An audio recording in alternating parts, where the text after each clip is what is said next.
Maaring magandang trabaho yan, hindi mo alam ang strategy, hindi mo alam ang technique. Hindi ka asenso. Maaring magandang negosyo yan, hindi mo alam ang technique, hindi mo alam ang mga strategy, hindi ka asenso. May tao pa ho ba rito? So dapat, alam mo ang mga technique at ang mga strategy. Alam niyo po ang sabi sa James chapter 3, beginning verse 1, may dalawang uri ng karunungan.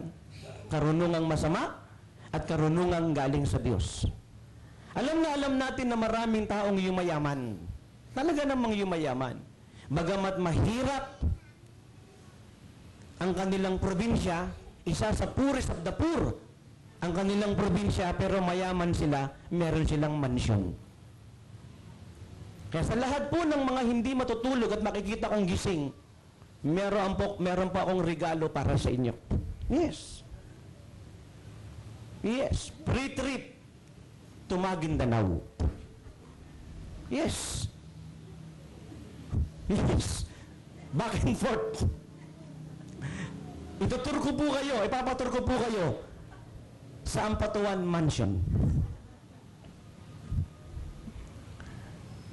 Sa magsalita po mga minamahal, marami raw mga tao, hindi ko alam kung totoo yun, hindi ko naman sila kilala, hindi ko naman sila nakita. Baka kayo, alam nyo, kilala nyo, nakita ninyo.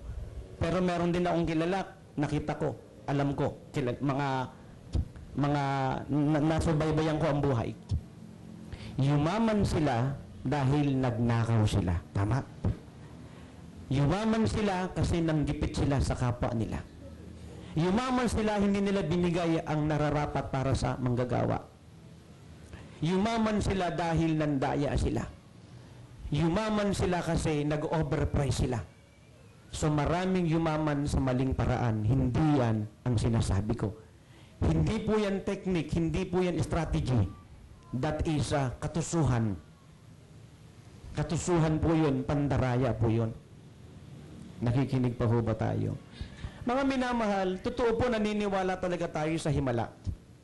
Pero alam mo ba, hindi laging dapat tayong umaasa sa himala.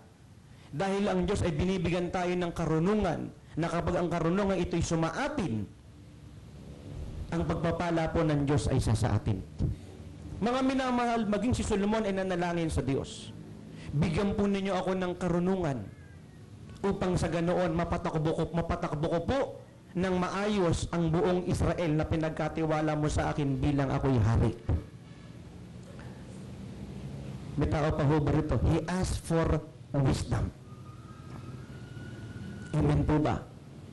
So ask God's wisdom.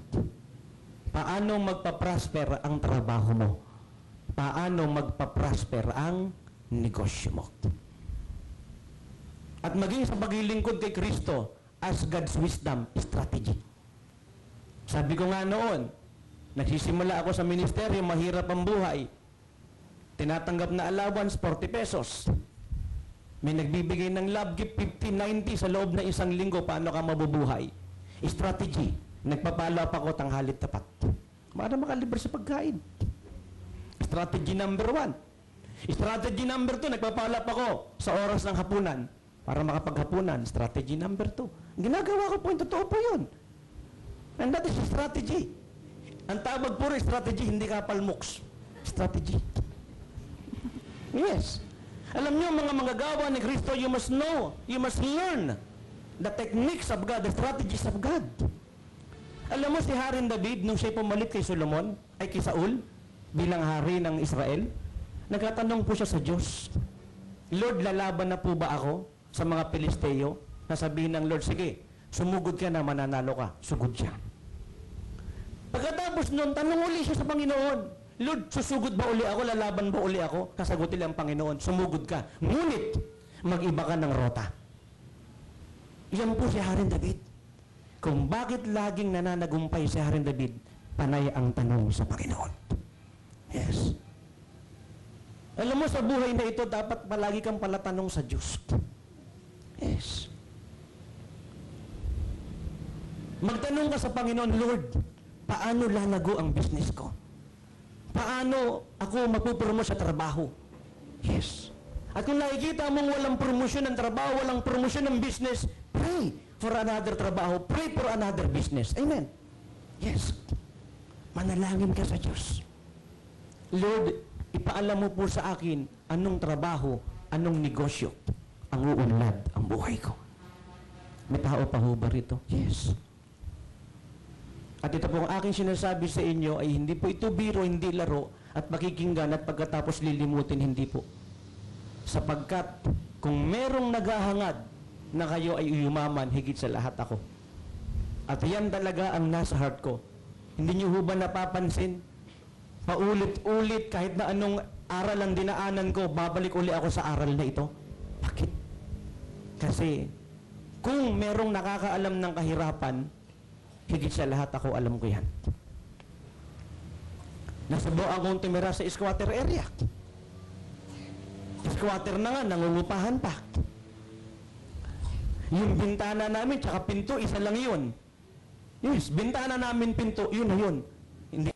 You will not believe. But it's very, very true. Pinto mo na, bintana mo pa. Yes, squatter area na nga, nangungupahan ka pa. Wala pa kaming CR. May butas lang doon sa gilid namin, may kanal. Pupo ka ron, aagusin ang kanal, ayos. That's right. Totoo po yun, hindi ako nagbibiro. Kaya alam po kung paano maging mahirap. Nasubukan kong mamalimos. Nasubukan kong kumain ng mga tira-tira. Nasubukan kong maglagay ng sako sa likuran ko at mamulot ng kung ano-ano. Nasubukan kong lahat yan. May tao pa ho ba rito? So sa madaling salita, mga minamahal, kung meron kayong iboboto ngayong darating na eleksyon na talagang baka mahirap, ako talaga yun. Yes!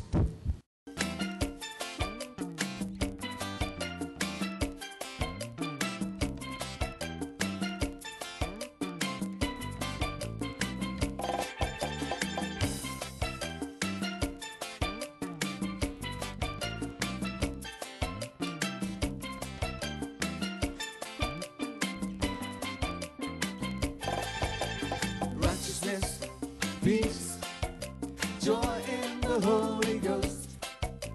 Righteousness, peace, and joy in the Holy Ghost. That's the kingdom of God.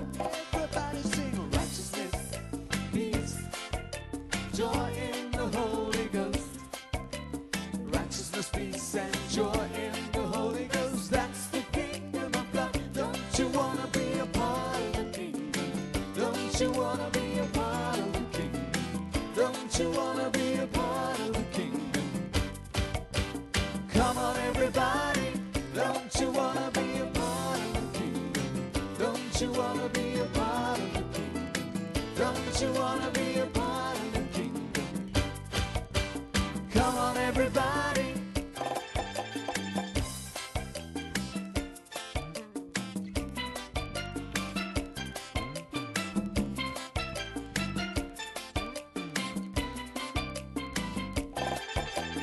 Righteousness, peace, joy in the Holy Ghost.